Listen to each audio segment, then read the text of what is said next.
Assalamualaikum warahmatullahi wabarakatuh. Kembali lagi bersama saya Rima Maisarah dengan kode NIM 20051111077. Saya mahasiswi Pendidikan Sejarah Fakultas Keguruan dan Ilmu Pendidikan Universitas Riau.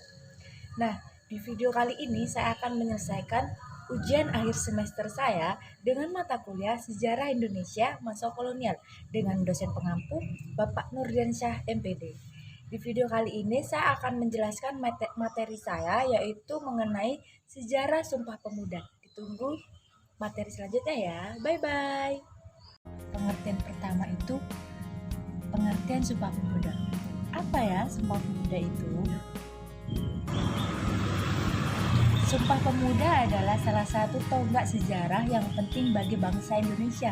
Seperti kita telah ketahui ada 3 butir Sumpah Pemuda, yaitu bertanah air satu, berbangsa satu, dan berbahasa satu. 3 hal ini merupakan faktor penting bagi negara kita.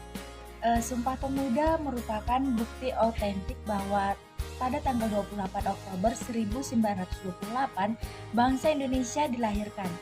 Proses kelahiran bangsa ini merupakan buah dari perjuangan rakyat yang selama ratusan tahun tertindas di bawah kekuasaan kaum nasionalis. Pada saat itu, ketindasan inilah yang kemudian mendorong para pemuda untuk membulatkan tekad demi mengangkat harkat dan martabat hidup orang Indonesia asli. Tekad inilah yang menjadi komitmen perjuangan rakyat Indonesia hingga berhasil mencapai kemerdekaannya pada 17 tahun kemudian, yaitu pada tanggal 17 Agustus 1945. Namanya Sumpah Pemuda dirumuskan oleh para pemuda. Mereka kemudian menjadi sebagian besar untuk membangkitkan rasa nasionalisme.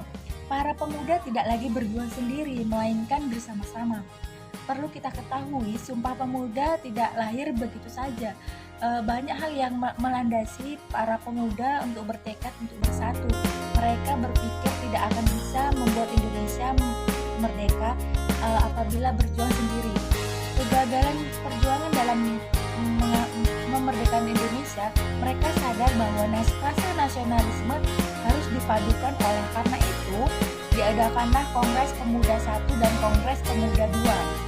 Kemudian menjadi satu pemuda Indonesia yang semangat persatuan para pemuda dulu itu harus diikuti oleh pemuda masa kini, yaitu mengisi kemerdekaan dengan hal positif yang berguna bagi nusa dan bangsa. Nah, ada juga nih isi Sumpah Pemuda. Yang pertama itu yang berbunyi, kami putra dan putri Indonesia mengaku bertumpah darah satu tanah air Indonesia. Dan bunyi yang kedua ada, kami dan putra putri Indonesia mengaku berbangsa yang satu, yang bangsa Indonesia. Dan yang bunyi ketiga, kami putra putri Indonesia menjunjung rasa persatuan bangsa Indonesia. Nah, ada pula pengaruh Sumpah Pemuda bagi bangsa Indonesia. Sumpah Pemuda sangat besar pengaruhnya bagi bangsa Indonesia. Rasa persatuan dan kesatuan semakin tebal dan semakin meluas, tidak hanya di kalangan pemuda saja, tetapi juga di kalangan masyarakat luas. Sifat kedaerahannya yang tumbuhnya sangat kuat berganti menjadi sifat nasionalisme yang mengakar pada rasa nasionalisme pada Indonesia yang merdeka dari Belanda. Dengan semangat persatuan yang sudah ditanamkan oleh pemuda Indonesia, maka usaha Indonesia ini semakin luas. Sebab komunikasi di antara yang satu dengan yang lainnya semakin mudah karena kemajuan pada saat ini. Nah, di sini saya dapat menyimpulkan yaitu Sumpah Pemuda sangat besar pengaruhnya bagi bangsa Indonesia. Rasa persatuan dan kesatuan semakin tebal dan semakin meluas, tidak hanya di kalangan pemuda saja, tetapi di kalangan masyarakat Indonesia. Sifat kedaerahannya yang sangat kuat menjadi mengganti rasa nasionalisme yang mengakar pada semangat persatuan yang terwujudnya bangsa Indonesia yang merdeka dari penjajahan Belanda pada saat itu. Saja dari penjelasan saya sejarah Sumpah Pemuda.